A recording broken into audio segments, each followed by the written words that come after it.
కేవలం ఒకే ఒక్క ఇంజెక్షన్ ఖరీదు ఎంతో తెలుసా? అక్షరాల 16 కోట్ల రూపాయలు. అంత ఖరీదైన ఇంజెక్షన్ చేయించుకునే స్తోమత ఎంతమందికి ఉంటుంది? కోటీశ్వర్లు కూడా చేయించుకోలేరు. 16 కోట్ల ఇంజెక్షన్ చేస్తేనే ఆ పసిపాప బ్రతుకుతుంది. లేకపోతే ఏం చేయలేమని డాక్టర్లు చేతులెత్తేశారు. మరి కటిక పేదవాళ్ళకి అలాంటి పరిస్థితి వస్తే ఏం జరుగుతుంది?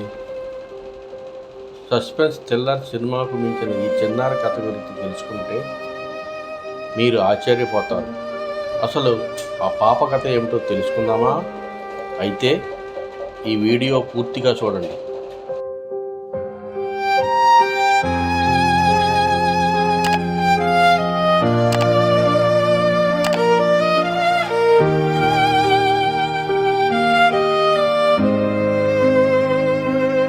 పుట్టినప్పటి నుంచి కదలలేని స్థితిలో ఉన్న ఆ పసిపాప పేరు పునర్విక. వివరాల్లోకి వెళితే కర్నూలు జిల్లా వెల్దుర్తికి చెందిన మంగళ్ సురేష్, పుష్పవతి దంపతుల కుమార్తె పునర్విక శ్రీ. సురేష్ బార్బర్ షాపు నడుపుకుంటూ కుటుంబాన్ని పోషించుకుంటున్నాడు. అతని కుమార్తె పుట్టుకతోనే జన్యు సంబంధిత స్పైనల్ మస్క్యులర్ ఆట్రోఫీ టైప్ 1 వ్యాధికి గురైంది. కదలలేని స్థితిలో ఉన్న చిన్నారికి 2 ఏళ్లలోపు 16 కోట్ల రూపాయల విలువైన జోల్జన్స్మా ఇంజెక్షన్ ఇస్తే గానీ సాధారణ స్థితికి చేరుకునే అవకాశం లేదని వైద్యులు స్పష్టం చేశారు. ఈ నేపథ్యంలో గత ఏడాది డిసెంబర్లో పునర్విక తండ్రి తన పాపను కాపాడమంటూ అభ్యర్థించాడు. ఇలాంటి దయనీయ పరిస్థితిలో పసిమగ్గకు 16 కోట్ల రూపాయల కష్టం శీర్షికన పునర్విక దీనస్థితి గురించి పత్రికల్లో వార్తలు వచ్చాయి. నాటి నుంచి print media, electronic media, social మీడియాలో సేవ్ పునర్విక అనే పేరుతో ఒక ఉద్యమమే నడిచింది. కేవలం 3 నెలల్లోనే మానవతావాదుల నుంచి దాదాపు 10 కోట్ల రూపాయలు సమకూరాయి. ఈ దశలో ప్రభుత్వాలు స్పందించవా అన్న ప్రశ్నలతో సోషల్ మీడియా ఉక్కిరిబిక్కిరి చేసింది. దీంతో కేంద్ర రాష్ట్ర ప్రభుత్వాలు సాయం ప్రకటించాయి.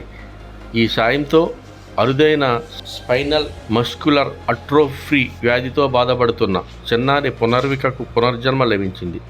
ఇటీవల హైదరాబాద్ బంజారా హిల్స్లోని రెయిన్బో హాస్పిటల్లో డాక్టర్ రమేష్ కోనంకి ఆధ్వర్యంలో USA నుంచి దిగుమతి చేసుకున్న 16 కోట్ల రూపాయల ఇంజెక్షన్ విజయవంతంగా అందించారు. ఆంధ్రప్రదేశ్ మంత్రి నారా లోకేష్ సమక్షంలో ఈ ఇంజెక్షన్ చేయడం విశేషం. పునర్విక ప్రాణాంతకమైన వెన్నెముక కండరాల క్షీణత వ్యాధితో బాధపడుతుంది. జన్మించి 4 నెలలైన పాపలో పూర్తి స్థాయిలో కదలికలు లేకపోవడంతో తల్లిదండ్రులు కర్నూలులోని ఒక ప్రైవేట్ హాస్పిటల్లో చికిత్స చేయించారు. అక్కడ వైద్యుల సూచనతో చిన్నారిని హైదరాబాద్లోని రెయిన్బో చిన్నపిల్లల ఆసుపత్రికి తీసుకెళ్లారు. పునర్వికకు కోట్లలో ఒక్కరికి సోకి అరుదైన ప్రాణాంతకమైన స్పైనల్ మస్క్యులర్ అట్రోఫీ సోకిందని ఆమెను రక్షించుకునేందుకు 16 కోట్ల ఖరీదైన జోల్జన్స్మా అనే ఒక్కసారి మాత్రమే ఇచ్చే జీన్ థెరపీ ఇంజెక్షన్ మాత్రమే మార్గమని డాక్టర్లు తెలిపారు. చిన్నారి తల్లిదండ్రుల ఆర్థిక పరిస్థితి అంతంత మాత్రం కావడంతో వారు దాతల సహాయం కోరారు. అదే సమయంలో పునర్వికకు పునర్జన్మనివ్వరు అంటూ మీడియాలో ప్రముఖంగా వార్తలు వచ్చాయి. సేవ్ పునర్విక, పునర్వికను కాపాడుకుందాం అంటూ సోషల్ మీడియా వేదిక లక్షల ఉదయాలు స్పందించాయి. క్రౌడ్ ఫండింగ్ ద్వారా ఫిబ్రవరి నాటికి 10 కోట్ల రూపాయలు సమకూరాయి. చిన్నారి బతకాలంటే మరో 6 కోట్ల రూపాయలు కావాలి. అప్పుడే అన్నయ్యగా నేనున్నానంటూ మంత్రి లోకేష్ ఆపన్నహస్తం అందించారు. పునర్విక బాధ్యత తాను తీసుకుంటానని, ఆ చిన్నారిని కాపాడదామని హామీ ఇచ్చారు. మిగతా 6 కోట్లు సమకూర్చడం తన బాధ్యత అని ఆ కుటుంబానికి హామీ ఇచ్చారు. ఇప్పుడు ఆ మాట నిలబెట్టుకున్నారు. అమెరికా నుంచి ఖరీదైన ఇంజెక్షన్ త్వరితగతిన హైదరాబాద్కు రప్పించే పనిని తన సిబ్బంది ద్వారా నిరంతరం లోకేష్ పర్యవేక్షించారు. క్రౌడ్ ఫండింగ్ ద్వారా పోగైన 10 కోట్లను చిన్నారి తల్లిదండ్రులు రెయిన్బో ఆసుపత్రి యాజమాన్యానికి అందించారు. అమెరికా నుంచి తెప్పించిన 16 కోట్ల రూపాయల ఇంజెక్షన్కు 6 కోట్ల దిగుమతి సుంకాన్ని ప్రధాని నరేంద్ర మోడీ ద్వారా కేంద్ర ప్రభుత్వం మినహాయింపు ఇచ్చింది. ఈ విషయంలో మోదీ మానవతా దృక్పథంతో వ్యవహరించడం అభినందనీయం. ప్రస్తుతం పునర్వికకు ఇంజెక్షన్ చేయడం జరిగిపోయింది. మరికొన్ని రోజులు చిన్నారికి చికిత్స కొనసాగుతుంది. పునర్విక విషయంలో మానవతావాదులైన ప్రజలు మంత్రి లోకేష్, ప్రధాని మోదీ అందించిన సాయాన్ని అందరూ హ్యాట్స్ ఆఫ్ చెప్తున్నారు. లేకపోతే ఆ పాప తల్లిదండ్రులు 16 కోట్ల రూపాయల ఖరీదైన ఇంజెక్షన్ చేయించగలరా? స్పందించి ఆదుకున్న మానవతావాదులు మీరు అభినందించాలనుకుంటున్నారా?